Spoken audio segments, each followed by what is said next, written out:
Bom dia, boa tarde, boa noite, boa madrugada. No meu caso, madrugada, 00:30, eu aqui gravando esse vídeo. Estou aqui para fazer duas coisas. Primeiro, compensar o vídeo dessa semana, do dia 9, que fui boicotado pela Oi, não pude fazer o Periscope ao vivo aqui para nossa despedida antes da prova.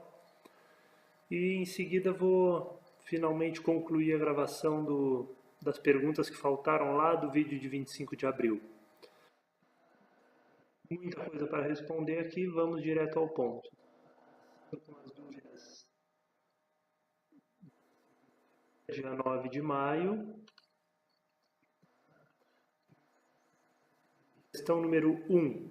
Sobre quem pode e quem não pode ser procurador.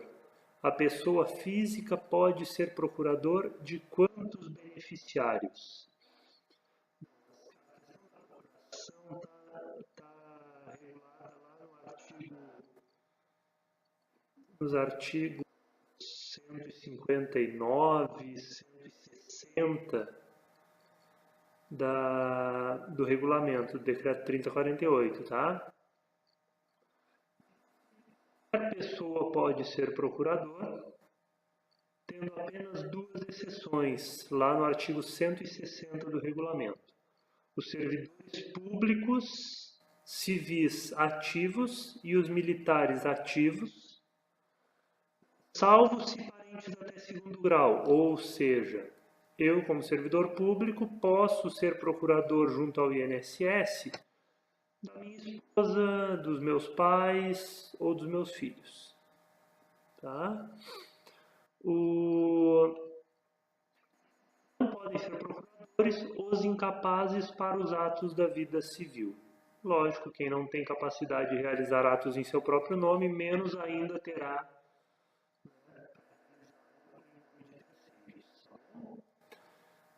qualquer pessoa que seja maior de idade no gozo dos direitos civis pode outorgar procuração. Então todo mundo que é capaz pode dar procuração, todo mundo que é capaz pode receber procuração, exceto servidores públicos ativos, civis e militares, que só podem representar junto ao INSS seus parentes até segundo grau.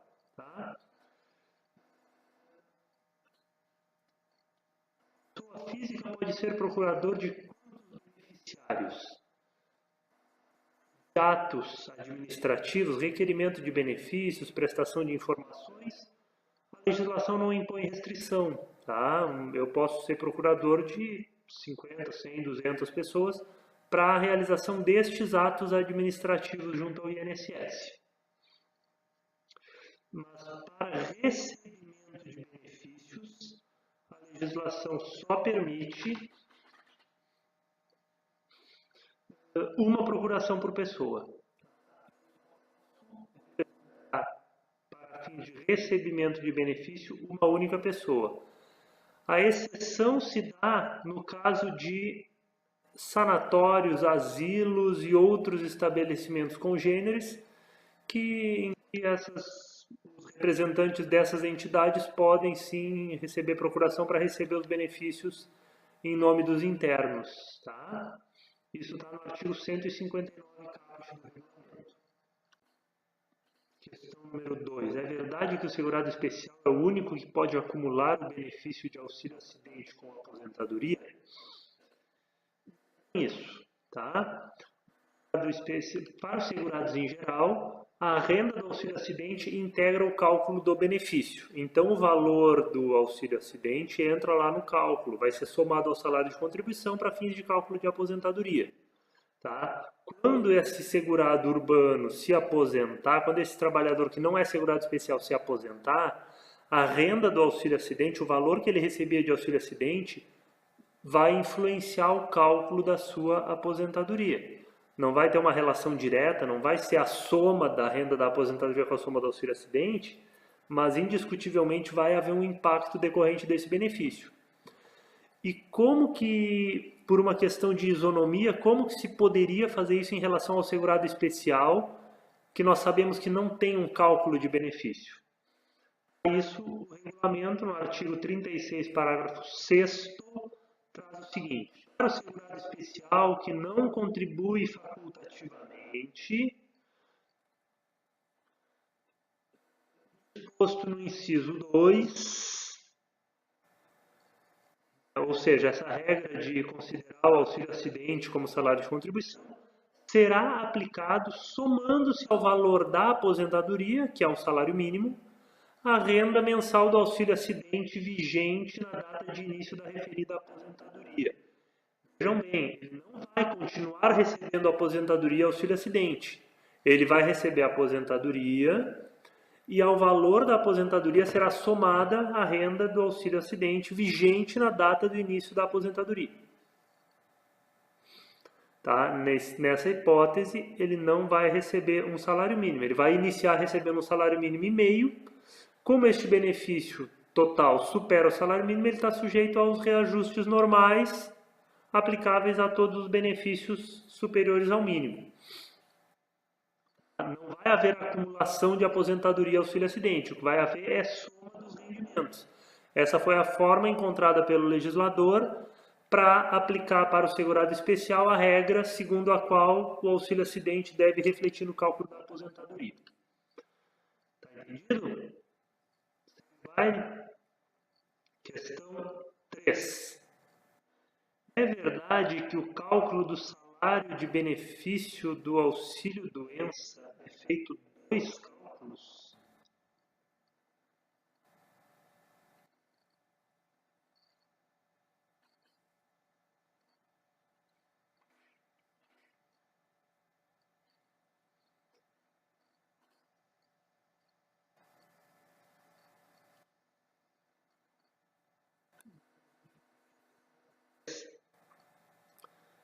Falou-se que o prazo para requerer o salário maternidade é de 5 anos pela IN, mas para a nossa prova, devo levar o prazo de 120 dias em regra?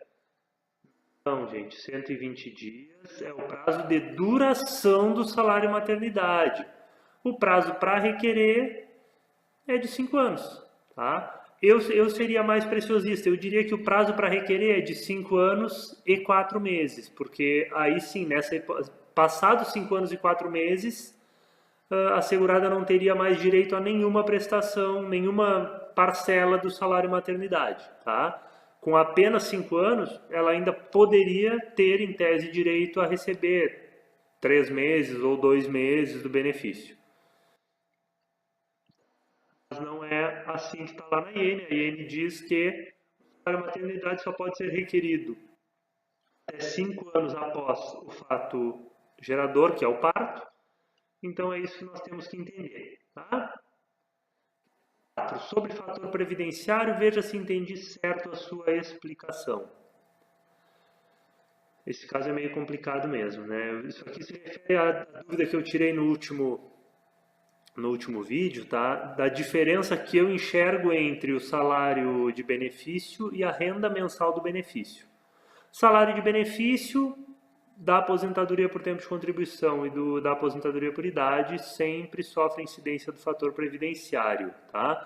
Por que isso? Porque isso é a literalidade normativa. A gente não pode discutir com o que está de forma tão clara na lei.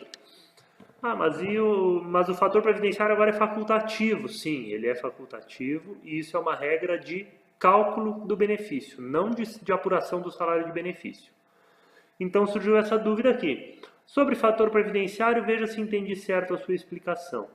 Primeiro calculo o SB, usando obrigatoriamente o fator previdenciário para as aposentadorias por idade e por tempo de contribuição. Tá, até aí tudo ok.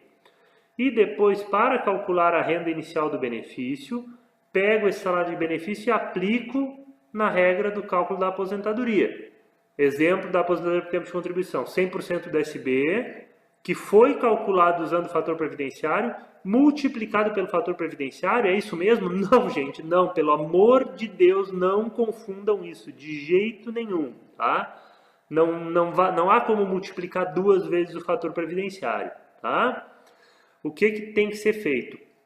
O fator previdenciário é calculado, o salário de benefício é calculado com incidência do fator previdenciário, tá? Isso é literalidade, artigo 29, inciso 1 da Lei 213. Aí, quando for calcular a renda do benefício, se for uma aposentadoria por idade, simplesmente se afasta o fator previdenciário do SB. A gente vai desprezar essa influência, tá? Ah, professor, fica muito confuso isso. Sim, realmente fica. Então tenham em mente o seguinte, se a questão falar em salário de benefício tem incidência do fator previdenciário. Se a questão falar em renda mensal do benefício, renda mensal do benefício, aposentadoria por idade, é incidência facultativa do fator previdenciário. Renda mensal do benefício de aposentadoria por tempo de contribuição, o fator previdenciário é obrigatório, regra geral, ou facultativo se cumprida a regra 85/95. Ficou mais claro agora? Tomara que sim. Se não, dúvidas no meu e-mail, ainda dá tempo de responder até sábado, tá? Vamos em frente. Questão 5. Digamos que um segurado contribua 20 anos para o regime geral e decida abrir o próprio negócio. Se depois de um tempo o negócio falir e ele deixar de contribuir, terá direito a 36 meses de período de graça, certo? Ele deixou de exercer atividade remunerada, tem mais de 120 contribuições sem interrupção que acarrete perda da validade do segurado e está desempregado. Certíssimo, não vejo problema nenhum nisso. Só ressalto o seguinte, pelo menos 24 meses garantidíssimos aqui, né? Deixou de exercer atividade remunerada e tem mais de 120 contribuições. Para chegar a 36, temos aquela velha divergência. Nos termos da lei, é indispensável comprovar o desemprego, tá? A instrução normativa 77 nos diz que o desemprego é comprovado mediante registro da situação no SINE, Sistema Nacional do Emprego, ou mediante recebimento de seguro-desemprego, certo? Na jurisprudência, essa regra é um pouquinho flexibilizada. Ainda é indispensável comprovar o desemprego, mas essa comprovação pode se dar por outros meios. Por exemplo, a ausência de anotação na CTPS, corroborada por prova testemunhal, comprovando que ele não exerceu atividade remunerada no período. Entendido? Questão 6. Se qualquer dos segurados, empregado, doméstico, avulso, CI ou especial, quiser contribuir como ativo, é impedido. Correto? Corretíssimo. Tá? Há como interpretar de outra forma? Diz a própria definição do segurado facultativo, tá, gente? Ele está lá no artigo 13 da Lei 8.213. É segurado facultativo, o maior de, aqui fala 14 anos, mas nós já sabemos que é 16, que se filiar ao regime geral de previdência social mediante contribuição, desde que não incluído nas disposições do artigo 11. O que é o artigo 11? É o artigo da Lei 8.213 que relaciona os segurados obrigatórios. Simplificando essa redação, é segurado facultativo maior de 16 anos que contribuir para o INSS, desde que não seja segurado obrigatório. Segurado obrigatório não pode contribuir como facultativo. Assim. Temos a questão 7 que também se relaciona com essa, só de uma forma um pouquinho mais complicada. O servidor público vinculado a regime próprio não pode ser segurado facultativo, certo? Perfeito. Mas e se esse servidor trabalha em um município sem regime próprio, ele é segurado obrigatório do regime geral? Perfeito. Nesse caso, ele pode contribuir facultativamente? Não. Acabei de explicar que quem é segurado obrigatório não pode contribuir como segurado facultativo. Fechou? Questão 8. Os pais de João, um segurado, moram com ele e dele dependem economicamente. João é divorciado de Maria e não paga pensão alimentícia para a mesma. Se ele falecer e Maria der entrada na pensão por morte alegando necessidade superveniente, como fica a situação da pensão? Só Maria recebe ou só os pais recebem? A resposta é depende, tá? Se a Maria simplesmente alegar necessidade superveniente, nós só podemos lamentar por ela. O fato dela ser divorciada sem recebimento de pensão é uma presunção de que ela não depende economicamente do falecido, tá? Nesse caso, os pais receberiam. Agora, se a Maria conseguir provar a necessidade superveniente, se ela provar que de alguma forma João ajudava, né, ou que ela estava discutindo judicialmente uma eventual instituição de pensão, se ela tiver alguma maneira de provar que dependia dele, aí sim, o benefício vai ser concedido a ela e ela, nesse caso, se equipara ao cônjuge e tem preferência em relação aos pais. Aí só Maria receberia. Tranquilo?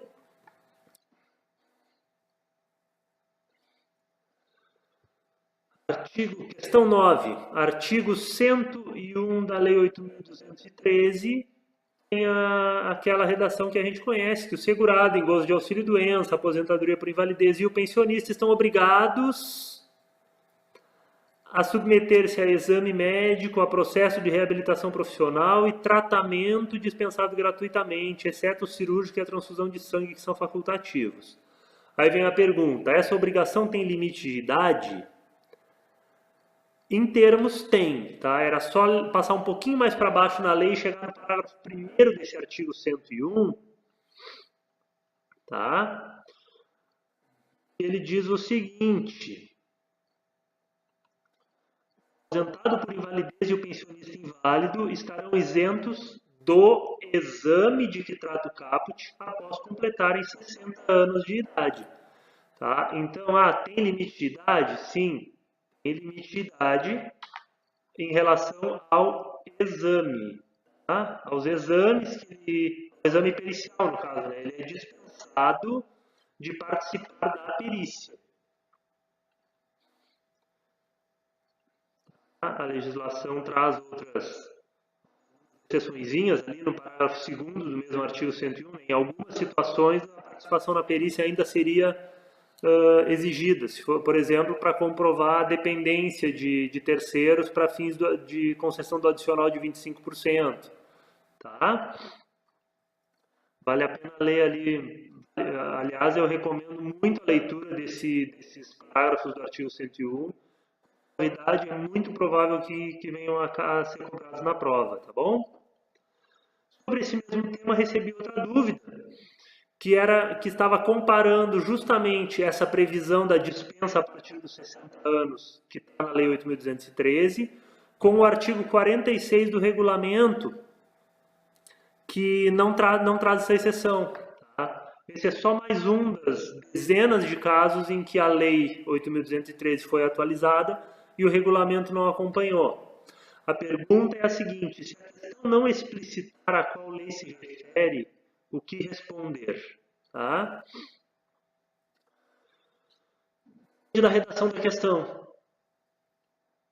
Tá? Esse é o tipo de pergunta que é muito complicado a gente responder com total objetividade, tá bom?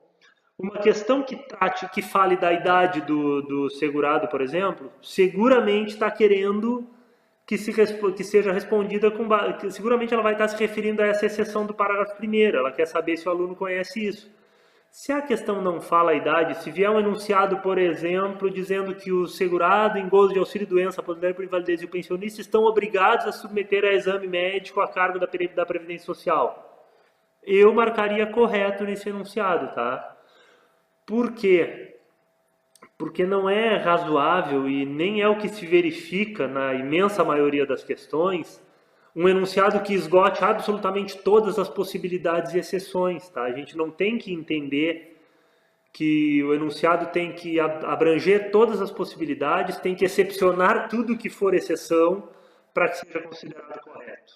Tá? Principalmente em relação ao CESP, né?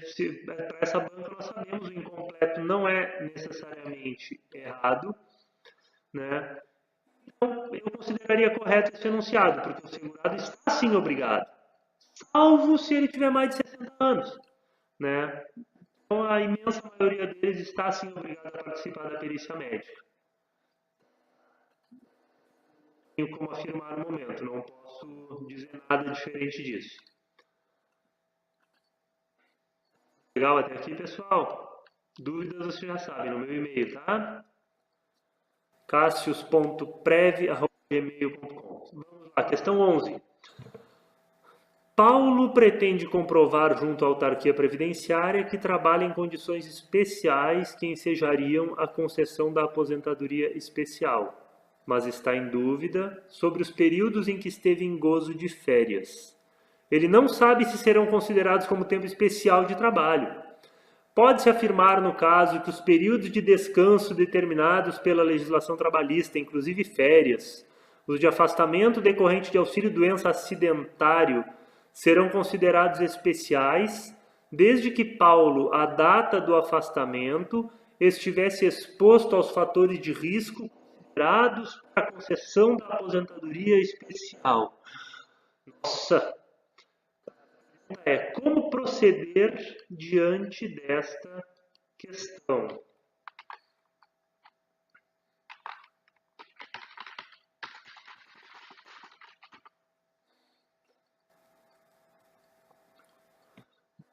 Essa questão só podemos ela correta, tá? Porque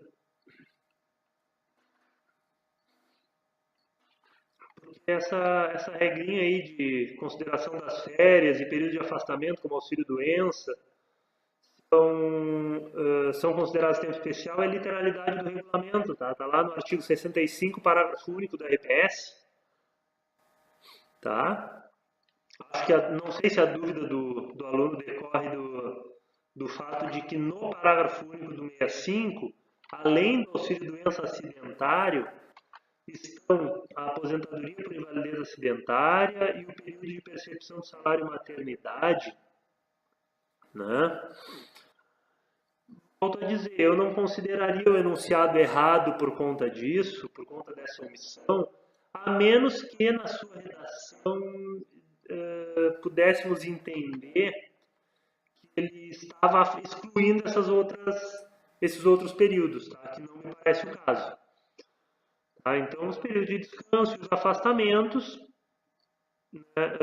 seriam considerados para a concessão da aposentadoria especial. Sim, correto. Literalidade, artigo 65, parágrafo único do regulamento. Questão 12. Um segurado facultativo que sofre um acidente de qualquer natureza e entra em gozo de auxílio-doença. Após a sua recuperação, o tempo em gozo do benefício será contado como tempo de contribuição? Se ele voltar a contribuir, sim. Tá? Literalidade normativa de novo. Artigo 55 da Lei 8.213. Inciso 2. Conta como tempo de serviço o tempo intercalado em que esteve em gozo de auxílio-doença ou aposentadoria por invalidez. Tempo intercalado, ou seja, estava trabalhando, se afastou, recebeu auxílio-doença e até mesmo aposentadoria por invalidez e voltou a trabalhar. Não basta a recuperação do segurado, é necessário haver o retorno ao trabalho e as consequentes contribuições. Tá? Nesse caso, será contado sim como tempo de contribuição. Tá? Vamos em frente, questão 13. Uma questão do CESP desse ano. O salário família, devido ao segurado empregado, é pago pelo empregador, enquanto o salário família, devido ao segurado contribuinte individual, é pago pelo INSS. O enunciado está errado, sim, com certeza, né, porque contribuinte individual não faz jus a salário família. Perfeito. No entanto, o parágrafo único do artigo 65 da Lei 8.213 fala, e realmente isso é uma confusão dos diabos, tá? O parágrafo único diz o seguinte: o aposentado por invalidez ou por idade e os demais aposentados com 65 anos ou mais, se do sexo masculino, ou 60 anos ou mais, se do sexo feminino, terão direito ao salário família pago juntamente com a aposentadoria. Da literalidade deste parágrafo único, nós entendemos o quê? Todos os aposentados por invalidez, se forem de baixa renda, terão direito ao salário família. Todos os aposentados por idade, se forem de baixa renda, terão direito ao salário família. todos os aposentados por tempo de contribuição ou por aposentadoria especial, se forem maiores de 60 anos ou 65, terão direito ao salário família, desde que de baixa renda. O regulamento restringe muito isso. Tá? Lá no seu artigo 82, ele diz que apenas o empregado e trabalhador avulso aposentado por invalidez terá direito ao salário família. Diz também que os demais empregados e trabalhadores avulsos aposentados aos 65 anos de idade. Então, a lei 8.213 não restringe, o regulamento restringe. O decreto não pode contrariar uma lei. Pode. Mas há quem entenda, eu tenho minhas ressalvas em relação a isso, mas a prática previdenciária é esta, tá? Eles seguem a orientação do regulamento, o INSS restringe a concessão do salário família a essas categorias de segurado, tá? Há quem diga que a única coisa que o regulamento não está restringindo, ele está interpretando, ele está com a sua função, que é regulamentar, tá? O artigo 65, caput da Lei 8.213, diz que o salário família será devido ao empregado, ao doméstico e ao avulso, só. O parágrafo único fala nos aposentados. Uma regra básica da redação legislativa e da interpretação legislativa é que um parágrafo deve se referir ao seu caput, né? Então, é perfeitamente sustentável a tese de que estes aposentados a que se refere o parágrafo único do artigo 65 são apenas os aposentados daquelas categorias de segurado do caput, que no caso são o empregado, o avulso e, muito importante isso, o regulamento restringe apenas a empregado e avulso porque ele ainda não está atualizado com as novas normas previdenciárias, tá? Ele ainda não incluiu o doméstico entre os beneficiários do salário família. Mas, quando formos ler as disposições referentes ao salário família no regulamento, devemos considerar que está incluído entre os beneficiários o empregado doméstico. Tá bom? Seguindo o baile, que eu recebi a mesma dúvida, na verdade. Um segurado contribuinte individual aposentado com 65 anos de idade fará jus ao salário família ou apenas empregados e avulsos? Não, empregados, avulsos e domésticos. Um contribuinte individual aposentado por invalidez fará jus ao salário família? Não, tá? Por causa disso que eu disse. O regulamento, explicando a Lei 8.213, restringiu esse benefício aos aposentados das categorias empregado e avulso, né? E deveria incluir também agora o doméstico, ainda não foi atualizado para isso. 15. João Padeiro, que contribuiu para o regime geral de previdência social por 30 anos, completará 60 anos de idade em 2016. Ele é casado há mais de 20 anos com Márcia, 45 anos de idade, com a qual teve 2 filhos, João Carlos, que tem 24 e é inválido, e João Vitor, que tem 10. Considerando essa situação hipotética, julgue o próximo item. Em 2020, João poderá aposentar-se por tempo de contribuição e optar pela não incidência do fator previdenciário. Questãozinha bandida, baseada na regra de transição da lei da regra 85/95, tá? Lá no artigo 29C, parágrafo 2º, inciso 2, nós temos ali, inciso 1, na verdade, né? Inciso 1 e 2 ali nós temos essa regrinha de transição. A regra 85/95 vai valer até 30 de dezembro de 2018, a partir de 31 de dezembro passa para 86/96. Em 2020, em 31 de dezembro de 2020, passa para 87/97, tá? Então, vamos dar uma olhadinha nessa questão de novo. O João completará 60 anos em 2016. Vamos pressupor, então, pelo verbo aqui, completará, que a questão está em 2015, tá? João tem 59 anos em 2015 e 30 anos de contribuição. Diz que ele contribuiu por 30 anos e completará 60 anos de idade em 2016. Tá? Em 2015 ele completou 30 anos de contribuição. Em 2020 ele terá quantos anos de contribuição? 35. A dúvida do aluno era, parece que estava na questão dessa contagem do tempo, né? Ele completará 60 anos em 2016, em 2020 ele terá 64 anos e ele já terá 35 anos de contribuição. 35 com 64 anos, né, que ele completará em 2020, chegamos a 99. Em 2020, até 30 de dezembro de 2020, a regra é a 86,96. Como o João já tem 99, ele poderá sim se aposentar por tempo de contribuição, pela não incidência do fator previdenciário. Tá? Foi isso que eu consegui entender da questão. A dúvida me parece que era essa. Tá? 16. Gostaria que comentasse essa questão. CESP 2011. Para a concessão de pensão por morte, não se exige tempo mínimo de contribuição, mas é necessário que o óbito tenha ocorrido enquanto o trabalhador tivesse a qualidade de segurado. A dúvida do aluno ou da aluna é o seguinte: a banca considerou correto, porém não consigo concordar devido ao seguinte dispositivo. Será concedida a pensão por morte aos dependentes do segurado que falecer após a perda desta qualidade, nos termos do artigo 15 desta lei, salvo se preenchidos os requisitos para a obtenção da aposentadoria na forma do parágrafo anterior.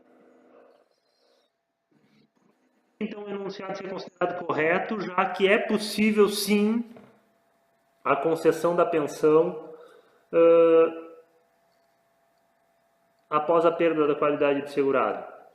Bom, embora a questão pudesse ser um pouquinho melhor redigida, volto a dizer, a regra geral é que o benefício não será concedido se o falecido não tiver qualidade de segurado. Tá? Esse parágrafo 2º trata basicamente de direito adquirido. A lei não pode desrespeitar o direito adquirido, mas em 99% dos casos, se o segurado vier a falecer sem a qualidade de segurado, a família não terá direito ao benefício. Essa seria a justificativa. Eu hoje, em uma questão dessas, marcaria sim correta. Tá? Podemos discutir? Sim, até podemos discutir. Se eu marcar, se a banca, se alguém marcou errado e quiser apoio para um recurso, eu ajudo a redigir. Mas eu considero sim que tá correto esse enunciado, tá? Não se exige tempo mínimo de contribuição, realmente não se exige, e é necessário que o óbito tenha ocorrido enquanto o trabalhador tivesse a qualidade de segurado. Sim, em 99% dos casos, tá? Não acho que a exceção do direito adquirido lá seja relevante a ponto de a questão. Vamos à questão 17. Poderia comentar esta questão? Entendo que de fato haveria prejuízo do recebimento do benefício, mesmo que gradativamente em 18 meses. A banca CESP considerou a questão como errada. A questão é a seguinte. É uma questão da prova para analista do INSS em 2003. Em relação aos segurados e aos benefícios da Previdência Social, julgue o item. O aposentado por invalidez não poderá, sem prejuízo do recebimento deste benefício, desempenhar atividade profissional, ainda que diversa daquela que originou a aposentadoria. Bom, para mim o enunciado está sim errado, tá? O aposentado por invalidez poderá desempenhar atividade profissional e sem prejuízo do recebimento do benefício, né? O benefício ainda prossegue sendo pago por 18 meses. É assim que tem que ser interpretado, tá? Não, só haveria prejuízo do recebimento, ou seja, ele perderia o direito ao benefício, né?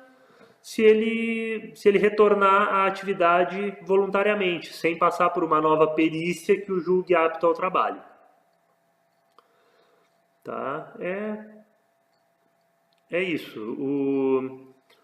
Não dá para entender que o fato dele continuar recebendo o benefício durante 18 meses é considerado prejuízo, não seria considerado, quer dizer, seria considerado prejuízo do recebimento, né? Ele não vai perder o benefício durante 18 meses, ele vai passar 6 meses recebendo integralmente, outros 6 meses recebendo 50%, mais 6 meses recebendo 25%.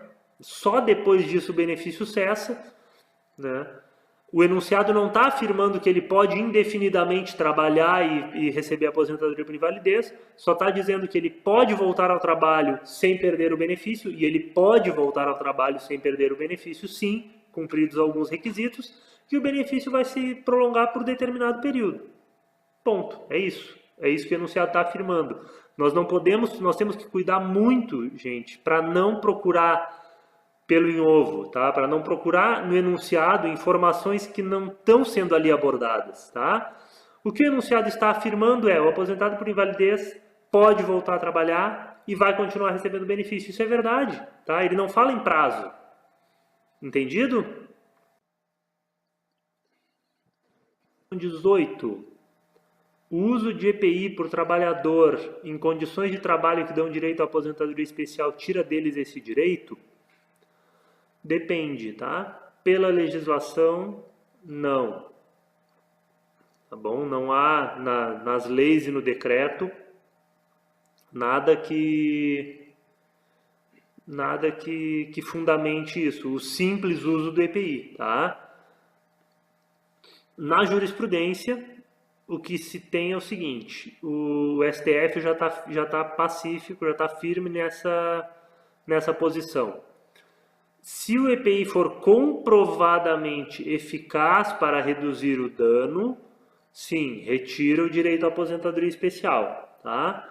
Mas o STF também disse que, em relação a ruído, se o agente nocivo a que está exposto o segurado for o ruído, o uso de protetor auricular não é suficiente para retirar o direito à aposentadoria especial, tá? Porque as vibrações do ruído não afetam apenas os ouvidos, né?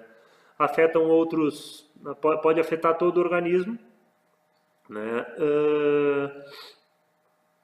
E isso é suficiente para justificar a manutenção do direito à aposentadoria especial, tá?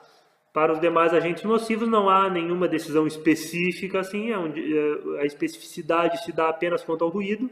Para os demais agentes nocivos, comprovada a eficácia do EPI, sim, o segurado perde o direito à aposentadoria especial, tá?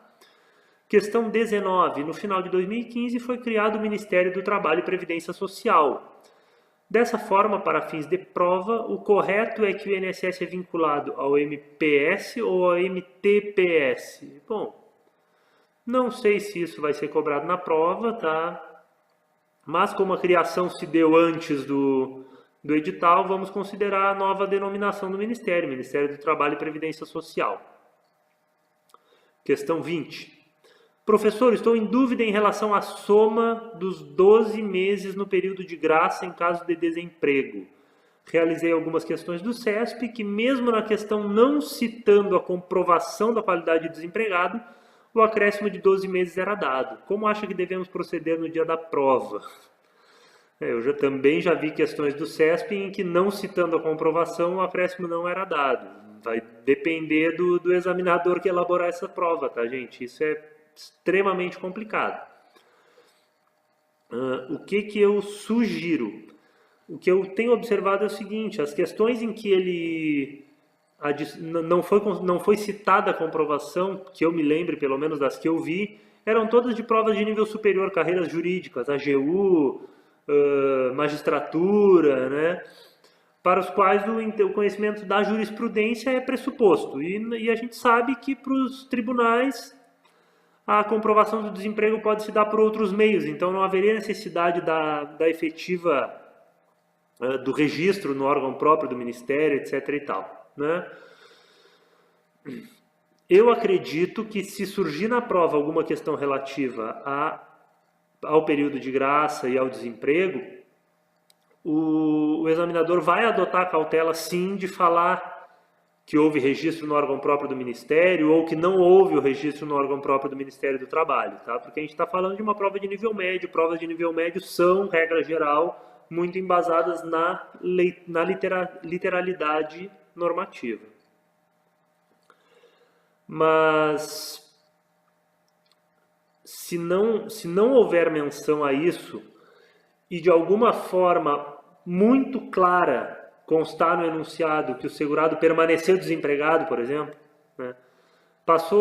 Foi demitida, passou 3 anos sem exercer nenhuma atividade, passou 3 anos sem conseguir emprego, alguma coisa assim, eu ainda tenderia a considerar comprovado o desemprego e prorrogaria para 36 meses. Tá? Esse seria o meu procedimento no dia da prova. Espero que o examinador não nos bote numa sinuca dessas, tá? Mas é o que eu consigo, é a maneira como eu procederia, tá bom? Vamos lá, questão 21.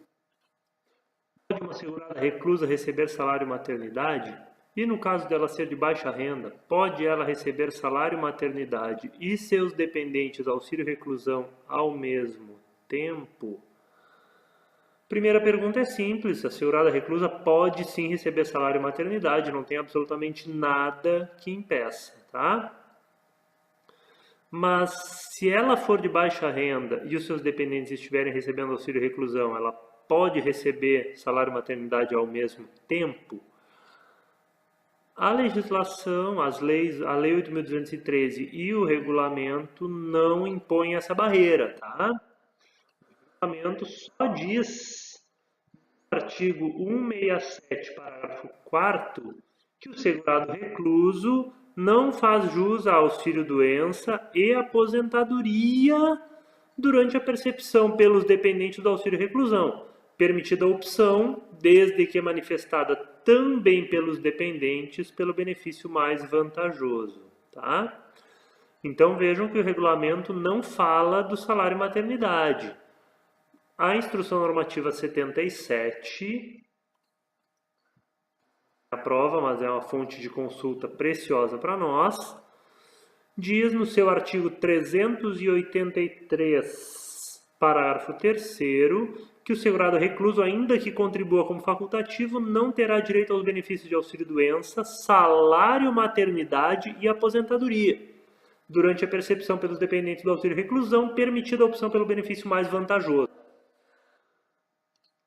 O salário maternidade, a exemplo das aposentadorias e do auxílio-doença, é um benefício substitutivo de renda, né? Ele pressupõe o afastamento do segurado de suas atividades enquanto recebe um benefício. Então é uma analogia razoável que o legislador administrativo fez, né, na redação da instrução normativa. Mas o fato é, nas leis não diz nem que pode, nem que não pode. A normativa diz que não pode, então na prática não pode. O examinador vai cobrar o que na prova? Nada. Espero que nada, tá? Tem tanta coisa boa para cobrar, não tem por que se envolver em questões polêmicas como essa. Tá? E se cair? Bom, eu ainda responderia com base na lei, tá? Não colocaria impedimento ao pagamento do salário maternidade junto com o auxílio. Questão 22. Se uma segurada tiver um filho e ele morrer 2 semanas após o parto, isso não influencia no centro de licença, não, né? Realmente não influencia, tá? Salário maternidade é devido 120 dias após o parto. Tá? Não há absolutamente nada que devia a duração do benefício em razão do óbito do bebê, tá? A Instrução Normativa 77, volto a dizer, é uma preciosa fonte de consulta. diz expressamente no artigo 343, parágrafo 5º, que em situação de parto antecipado ou não, ainda que ocorra parto de natimorto, ou seja, o bebê já nasceu ali segundos depois, a segurada terá direito aos 120 dias previstos em lei, sem necessidade de avaliação médico-pericial pelo INSS. Ou seja, se o bebê ali nasceu morto, já dá direito a 120 dias, imagina se haver alguma restrição nesse exemplo dado, né, de óbito depois de duas. Tá? Então, a licença maternidade, o salário maternidade durará 120 dias. Ok?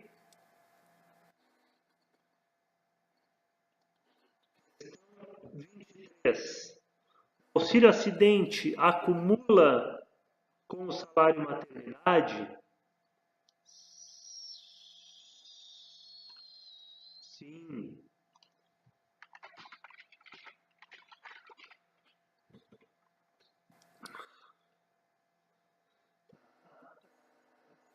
Ele é acumulado com o auxílio doença, exceto com aquele auxílio doença que lhe deu causa, né?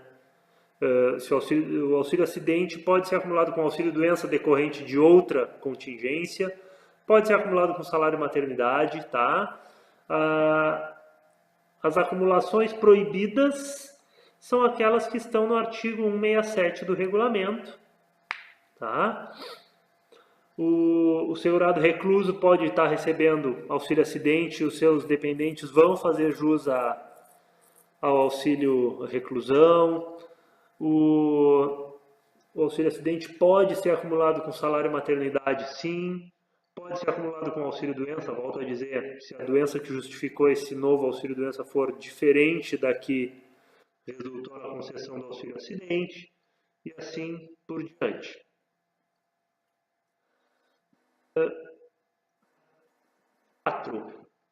O período de recebimento do auxílio doença conta como período de carência? No meu entendimento, não, por princípio de equilíbrio financeiro. Mas e pela jurisprudência? E como devemos proceder em prova? Bom, na prova devemos proceder com base no que diz na lei. E a lei só fala do cômputo do período de recebimento de auxílio-doença como tempo de contribuição.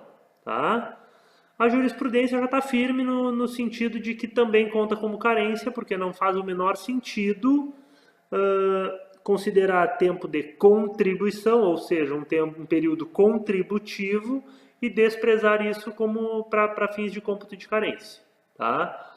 Mas na prova o que nos interessa é o que diz a lei só considera esse período de recebimento de auxílio-doença como tempo de contribuição. Ficou claro?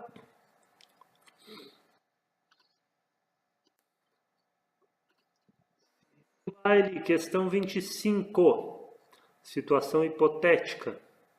Maria, casada há 4 anos com João, que era empregado de grande empresa metalúrgica há mais de 10 anos, tristemente, pelo acaso do destino que assim quis, ficou viúva com apenas 20 anos após a morte repentina de João.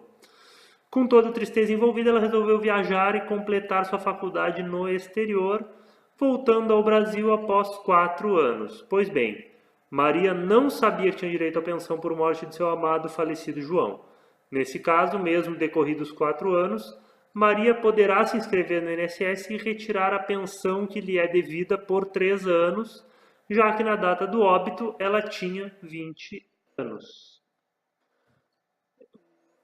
O aluno era se estava certo ou errado essa questão. Para mim, ela está absolutamente certa. Eu não vejo nada que impeça de requerer a pensão. Né? O benefício inicia na data do requerimento, né? E não na data do óbito. Mas a duração do benefício se conta do requerimento para frente.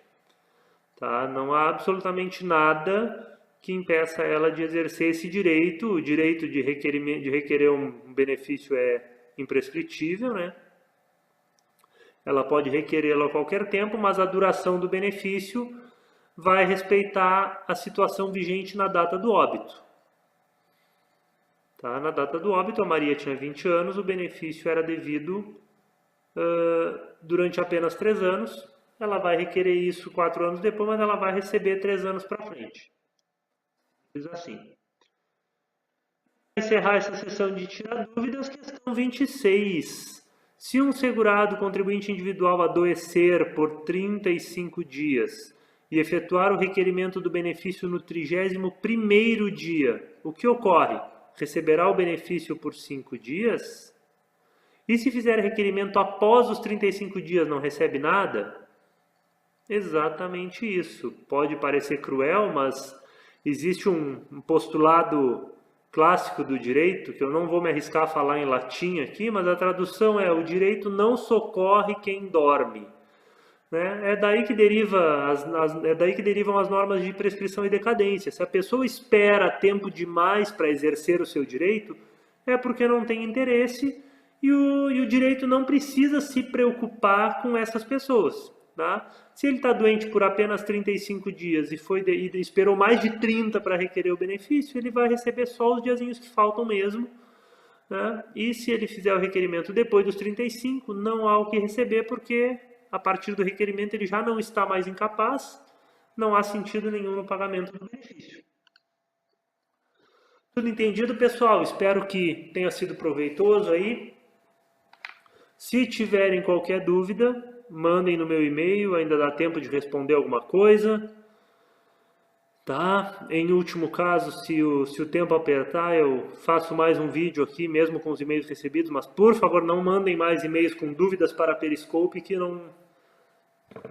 Eu estou com quase 100 e-mails para responder lá, vou virar agora as próximas madrugadas trabalhando nisso. Né? Não quero deixar ninguém sem resposta até a prova. Tá? E era isso, que bom espero que todos tenham gostado, que bom que estão aqui me acompanhando. Abençoe.